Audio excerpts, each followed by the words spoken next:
같은 성령님 간구하는 우리에게 지금 강림하셔서 영광 보여줍소서.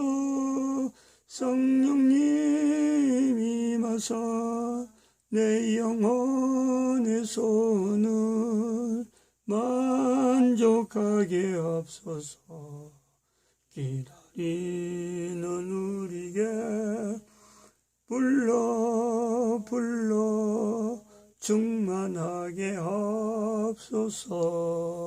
주의 제 하나님 말씀 창세기 2장 24절 말씀 한 절입니다. 합독합니다. 시작. 이러므로 남자가 부모를 떠나 그 아내와 연합하여 둘이 한 몸을 이룰지로다. 아멘. 기도드립니다. 복된 시간 허락하여 주었습니다. 온 인류가 한 몸이 되어서 예수님 오실 적에 이구동성 한 음성으로 한 단어로 한 문장으로 누구든지 알아들고 누구든지 동일하게 표현할 수 있는 예수님 어서 오십시오, 주님 어서 오시오라고 고백하는 거룩한 일이 이 땅에 나타나는데 이 자료들이 복되게 쓰임받도록 은혜를 다하여 주시옵소서. 감사하고 예수님의 이름으로 기도드립니다. 아멘. 대한민국이라고 하는 나라가 우리가 세워진 지 70년 지납니다. 70년 지난 지금에 우연히 생겼겠지. 어쩌다가 나라 하나 대한민국의 이름을 했겠지. 그런 대한민국이 아닙니다. 이 대한민국에 대한 특별한 위치를 온 인류들이 이걸 인식을 해야 된다 이래 봅니다.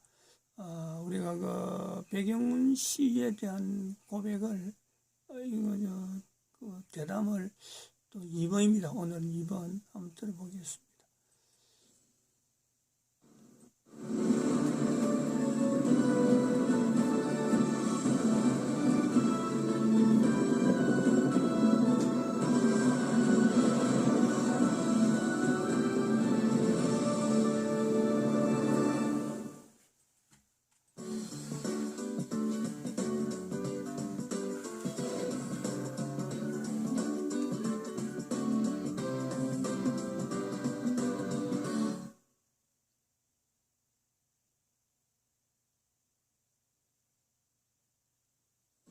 대한민국 최초 국비 유학생이자 제1호 경제학 박사, 상공부 장관과 대통령의 경제 고문을 역임하며 경부고속도로 건설과 국가산업단지 구축 작업을 주도했으며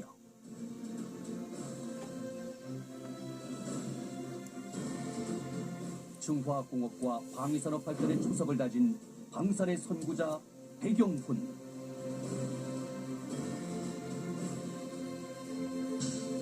민족의 아픔 6.25 전쟁 후 무너진 조국을 일으키기 위해 독일 유학에 나섰던 백영훈. 대한민국 제1호 경제학 박사가 되어 세계에서 두 번째로 가난한 조국으로 돌아온다. 한국중화공업과 방위산업의 기적같은 탄생기를 백영훈 박사와 함께 들어본다.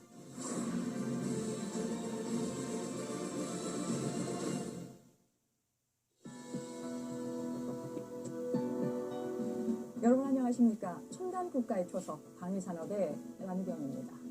오늘은 지난 시간에 이어 백영훈 한국산업개발연구원 원장과 함께 우리나라 방위산업과 경제부흥의 태동기에 대해서 이야기 나누겠습니다.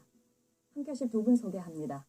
우리나라 제1호 경제학 박사이시고 박정희 대통령의 경제 고문으로 근무하시면서 대한민국 방위산업과 경제부흥의 토대를 닦으신 백영훈 원장 나오셨습니다. 함께 이야기 나누실 한국방위산업학회의 최우석 회장 나오셨습니다. 안녕하십니까. 최우석입니다. 고맙습니다. 본격적인 말씀 나누기 전에 준비된 화면 먼저 보고 오겠습니다.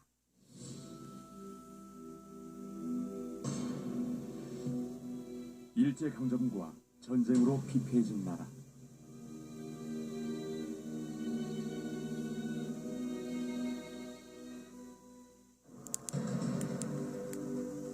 당장 먹고 살 길을 마련해야 했지만 1950년대의 대한민국에는 단 한 명의 경제학 박사도 없었다.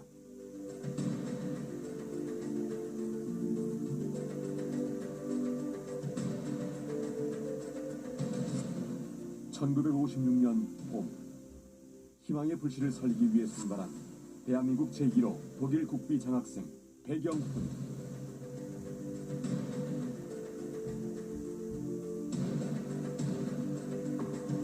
조국의 절박한 미래를 짊어진 그의 첫 독일 원정은 그야말로 눈물의 여정이었다. 비행기에서 좀 밥을 돈 주고 먹는 줄 알았으면 기내식을. 그래서 안 먹는다고. 안 먹었어요.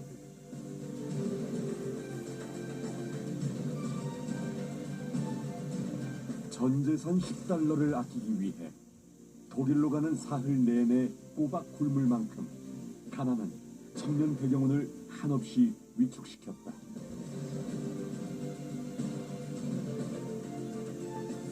하지만 자신만 바라보고 있는 조국을 위해서라도 결코 머뭇거릴 시간은 없었다. 1956년에요. 독일 유학을 가지 않았어요. 1959년 3년 만에 내가 독일에서 경제학 박사 학위를 받았습니다. 논문 제목이요. 한국의 공업학 과정입니다.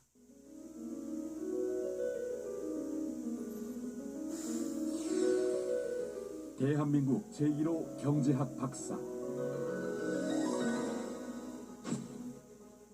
그에게 맡겨진 임무는 가난한 조국이 살아갈 희망을 찾는 것이었다.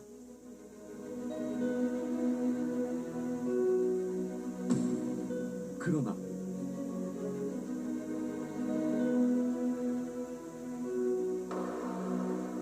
조국의 상황은 눈에 보이는 것보다 훨씬 더 가난하고 처참했다.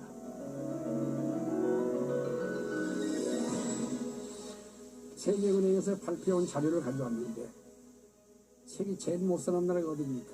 그 당시에 1959년에 인도가 1인당 국민소득 얼마인지 아세요? 52불 했어요. 그 위에가 사우스 코리아. 제일 못 사는 나라 두 번째가 우리입니다. 72불 했어요. 세상이 어떻게 말이야. 그 위에가 어딘지 아세요? 바로 위에가 노스 코리아. 북한이 86불 했습니다.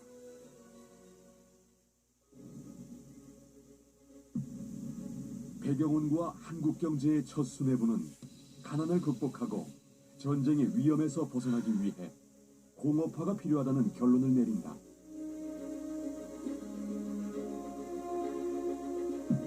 그러나 우리에겐 자본도 기술도 없었다. 더구나 유일하게 의지하던 미국의 원조마저 외교적 문제로 끊길 위기에 처한다. 우리가 미국을 차지해서 빈손으로 돌아와가지고 이 조국이 암담했습니다. 그래가지고 어디로 갈 것인가 이 고민을 할 때 박정희가요 마지막 결심한 게 야 우리 서독의 라인강 균형을 찾아서 한번 가보자.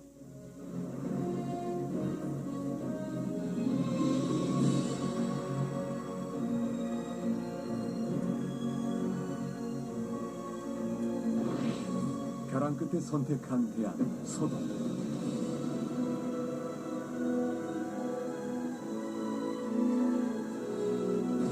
2차 대전 패전과 분단의 좌절을 딛고 불과 20년 만에 라인강의 기적을 이룬 나라. 배경훈을 조국의 첫 경제학 박사로 키운 서독은 과연 대한민국의 미래에 투자할 것인가? 네, VCR 영상 잘 봤습니다. 원장님은 이제 이승만 대통령 시절에 우리나라 제1호 국비 장학생으로 독일에서 이제 공부를 하고 오셨습니다. 62년 10월 달에 서독 경제사절단으로 이제 다시 이제 독일로 이제 들어가게 되시는데요. 이 경제사절단이 뮌헨에 도착해서 가장 어떤 일을 먼저 하셨습니까? 우리가요 독일에서 돈을 구웠는데 돈을 3천만 말 독일말로 독일로 1억 5천만 마를 겁니다. 약 달러로 하면 3천만 불쯤 됩니다. 상업창을 얻었어요. 그게 우리나라 경제발전의 시드만이 아닙니까? 3천만 불을 받게 1억 5천만 마를 받았는데 다 되었다고 생각했는데 그게 정력 장관이 가셔서 참 고생을 하고 이렇게 얻어낸 돈입니다. 거기도. 문제가 생겼어요.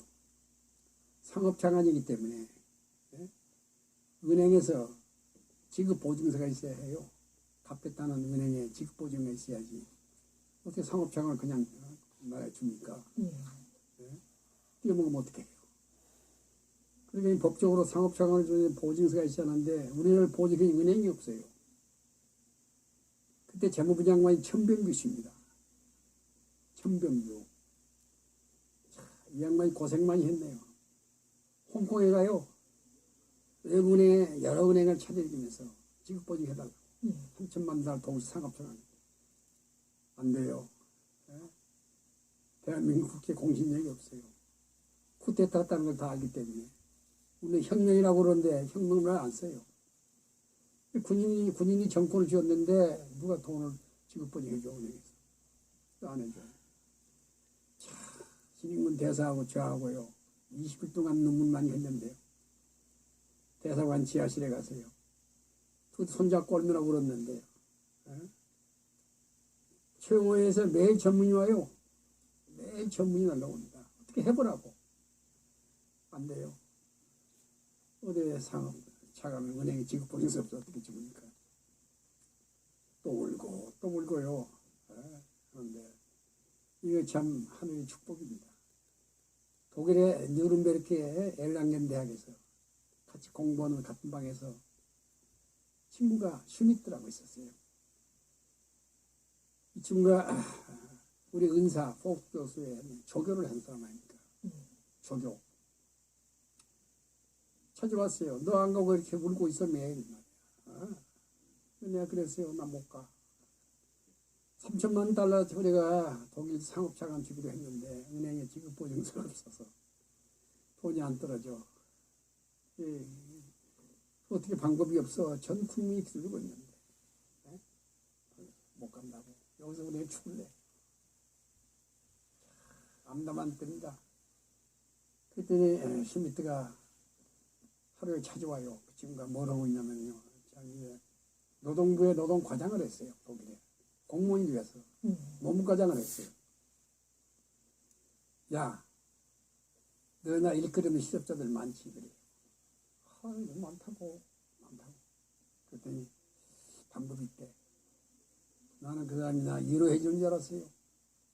무슨 방법이 있어? 그랬더니 야, 너네 우리 탄광에서 일해 광부들 한 5천건 벌 수 있네. 독일은 석탄을 캐야겠는데 다 캐먹고 지하 1000m에 내려가야 한대.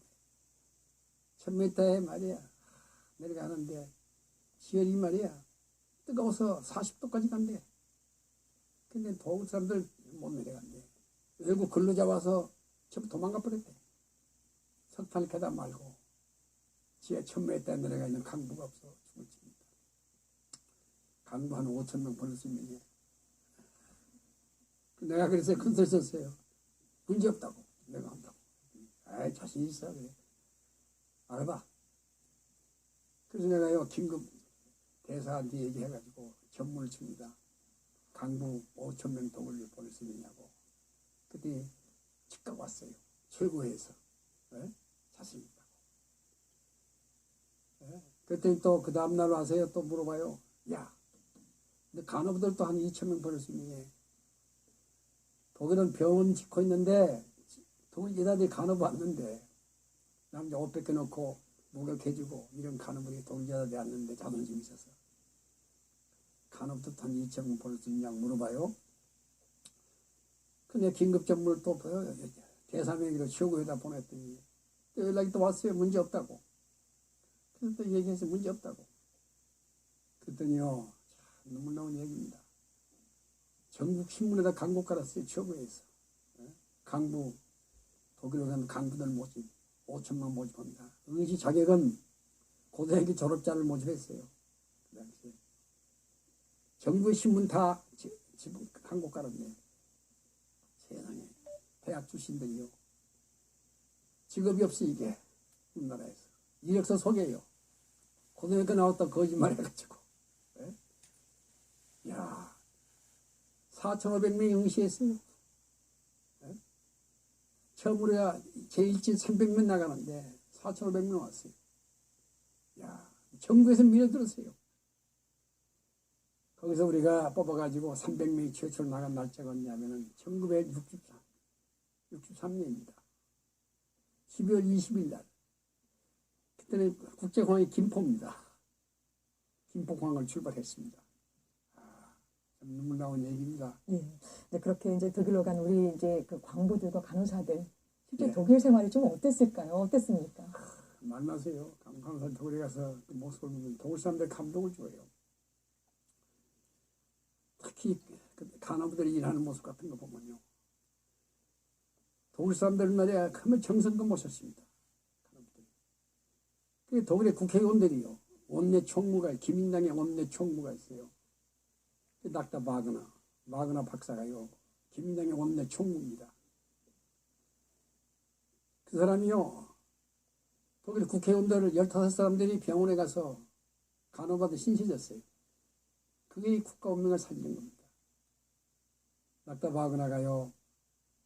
그 사람들을 동원해가지고 아주 국회에서 만장일치로 가기를 해줍니다.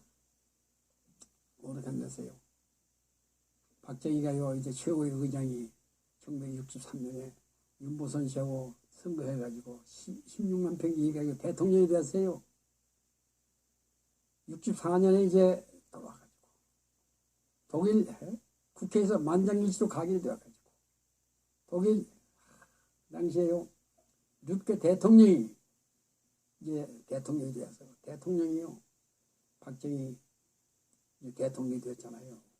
국빈으로 독일로 초청해 갑니다. 자 이런 역사가요 우리 강부 간호사들이 눈물만이 흘리는 대가로서 독일 사람들이 감동을 받고 그래가지고 우리 박정희 대통령이 국빈으로 미국서 원조 사건을 벌였는데 국빈으로 독일에 가요. 그렇게 해서 이제 서독으로 이제 눈을 이제 돌리게 되고요. 네. 그 무렵에 이제 조석 의장님, 당시 이제 이때 독일로부터 이제 확보된 이 차관을 갔고요. 이제 어려웠던 경제 상황이 좀 나아지기도 했고, 또 당시 이제 불안했던 한국의 어떤 안보 상황도 굉장히 많이 이제 좀 나아졌다는 얘기했는데 어떻게 보십니까? 그렇죠. 방금 그 원장님께서도 말씀하셨지만은 미국으로부터의 어떤 그 차관이라든지 이 자본 수혈은 불가능한 상태인데 독일로부터 우리가 이제 1억 5천만 마르크를 이제 차관을 받게 되다 보니까 한마디로 라인강의 기적을 한강의 기적으로 만드는 그런 하나의 계기가 됐다. 앞서도 또 나왔지만은 그 차관을 받을 때 우리나라가 이제 아주 국가의 기반 산업이 되는 6대 산업을 그 차관으로 이렇게 한번 일으켜 보겠다. 예를 들면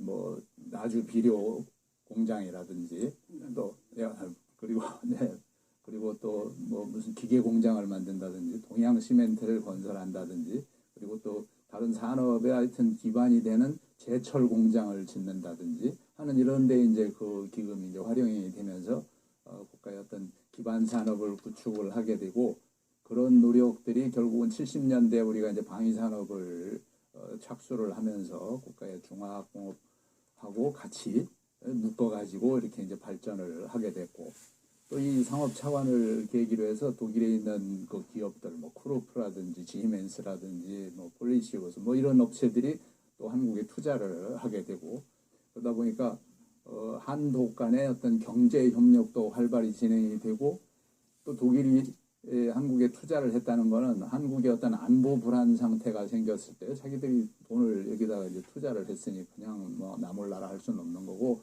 또 우리하고 협력을 해서 우리 안보에 이제 차질이 없도록 이렇게 하지 않겠는가. 그래서 이제 그런 면에서도 큰 도움이 됐다 이렇게 볼 수가 있죠.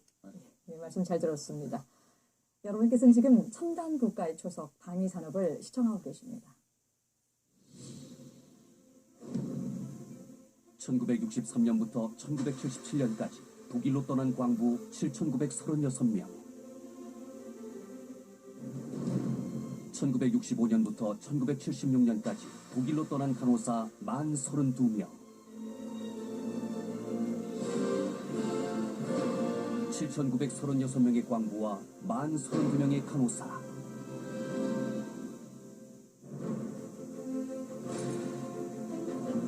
그들이 10년 동안 조국으로 보낸 1억 달러 이상의 외화.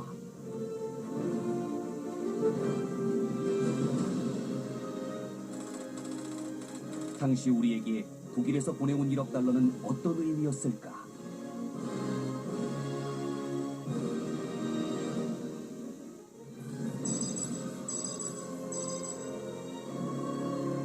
매년 우리 경제 성장의 10% 이상을 책임진 원동력. 국민들이 소비하고 저축하고 생산할 수 있었던 산림미천. 그리고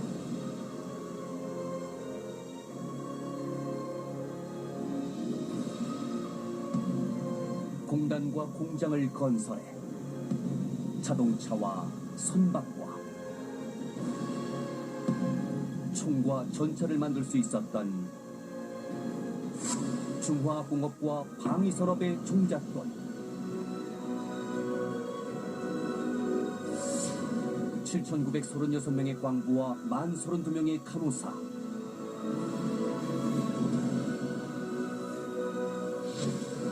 지하 1000m 막장에서 희망을 캐고 이국의 병원에서 조국의 가난을 치유한 그들은 진정한 글로벌 인재였다. 네, VCR 영상 잘 봤습니다. 원장님, 예, 1964년 겨울에는 이제 박정희 대통령과 함께 이제 소득을 또 가시게 되거든요. 당시 이제 에르하르트 독일 총리하고 정상회담 과정에 통역으로도 이제 활동을 좀 또 하셨었는데요. 그때 이제 박정희 대통령과 함께 움직이시면서 어떤 일도 가장 기억에 남으신가요? 지금 그대로요. 자체 있어요. 근데요, 박정희 대통령이 이제 제가 모시고 독일에 통역권 아닙니까? 내가 그때도 몰랐는데요.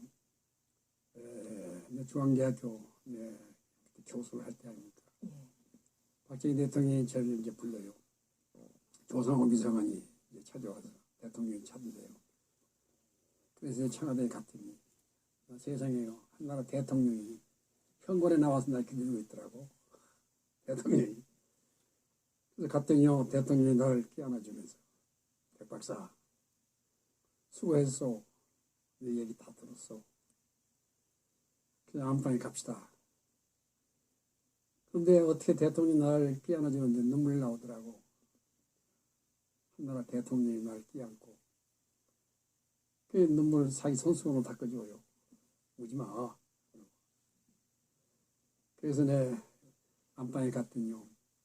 유 여사께서 오차 타주고 참 대우받았네요. 나는 왜 그렇게 대우했는지 몰랐어요. 그랬더니 그래서 오차 마시고 뭐라고 하는지 아세요? 백 박사 내 얘기 다 들었어. 신인군 대사한테서 전부 다 들었어. 고생 많이 했어. 그런데 거기서 뭐라고 하는지 아세요? 한 번 더 나를 도와주시오. 예, 각하 뭘 도와드릴까요? 내가 독일 대통령, 6대 대통령으로부터 초대받았는데 국빈으로 받았어. 내 통역관이 없어. 내 통역관으로서 좀 일 좀 부탁합니다. 제가 그랬어요. 영광입니다. 제가 모시고 가죠. 그냥 박정희 대통령 통역관으로 임명받아가지고 독일에 갑니다. 근데 지금 생각하면요, 참, 그런 역사가 우리가 이제까지 독일에 가는데, 박정희 대통령이 대통령 스스로도 비행기 타고 해외에 그렇게 국빈으로 가본 일이 없어요. 루프트한사, 동경에서 홍콩으로 가는 비행기가 있어요. 민간항공. 그랬어요. 민간항공을 1등간 비워두고, 동경, 서울, 홍콩. 그 민간항공을 1등간을 비워두고 홍콩을 거쳐서 가는데 사흘 걸렸어요. 독일 사람들이 참 우리 참 고맙습니다. 그래서 우리 대통령 독일에 가실 때 민간항공 루프트한사를 타고 갔습니다. 사흘 걸려서. 정말 방콕을 거쳐서 뉴델리 거쳐가지고 그래가지고 로마 거쳐서 독일까지 가셨어요.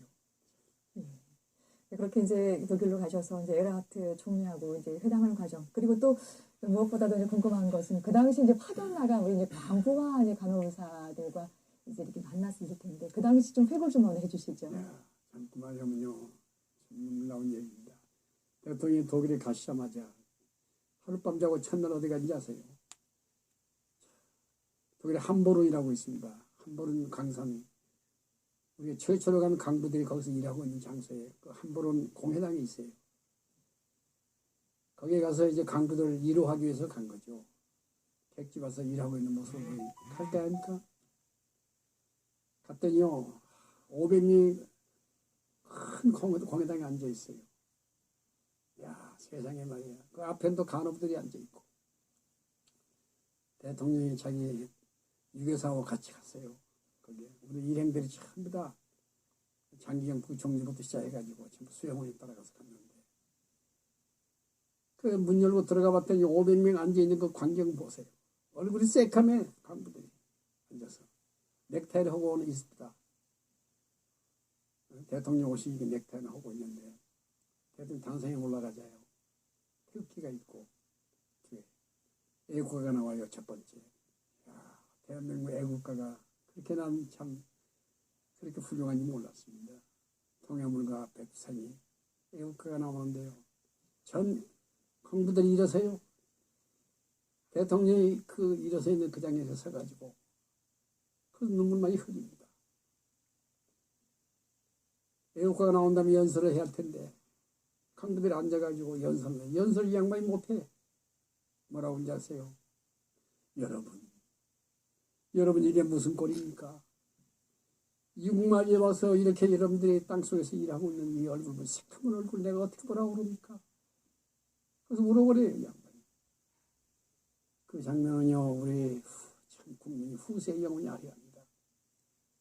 한나라 대통령이요, 돈 없이 먼 나라에 가서 탄광에서 일하고 있는 그 모습을 보고 얼마나 눈물 나옵니까? 뭐라고 하는지 아세요? 거기서 지금도 나 기억이 나는 것이 여러분 우리 합시다. 훌륭한 나라 만듭시다. 나 할게요 여러분들. 전부 기립하세요. 박수치고 우리 하겠습니다. 그 관계는 영원히 나는 잊지 못합니다. 밖에 나왔더니요 간호부들이 줄 서 있어요. 유교사 보더니 말이에요. 어머니 나 데려가 주세요. 나 못 있겠어요. 유교사 보고 나 데려가 주세요. 더 이상 못 있겠어요. 따라갈게요. 유교사가 내려와서요. 또 이혼을 해주고 그 옆에 누가 탔냐면 독일 대통령 르케가 옆에 섰어요. 르케 대통령이 자기 손수건 가지고 박지희도 눈물 닦아줘요. 우리 도와줄게요. 힘내세요. 그러고 이 관계는 나 평생 잊지 못합니다. 박지희 대통령 아웃도만에서 그 뿌린 눈물. 지금 조 원장님 말씀 듣다 보니까 이제 한편의 영화 64년도 이제 한독 정상회담부터 시작해서 우리 이 광부와 간호사들 만나는 이런 과정들 또 독일에서 배우는 교훈들이 단지 엮을 수가 있었는데요. 이제 본격적으로 이제 방위 산업을 좀 건너가서 좀 이야기 좀 하겠습니다.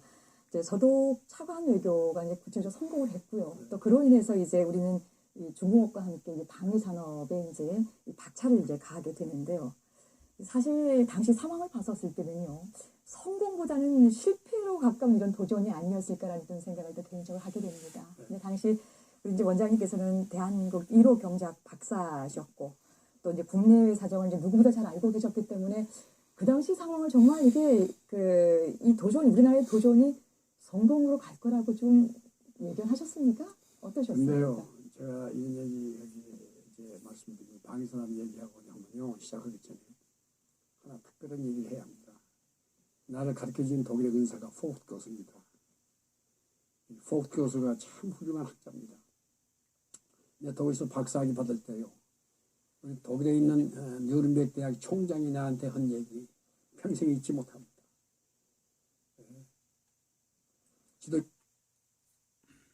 여기서 마치겠습니다. 기도.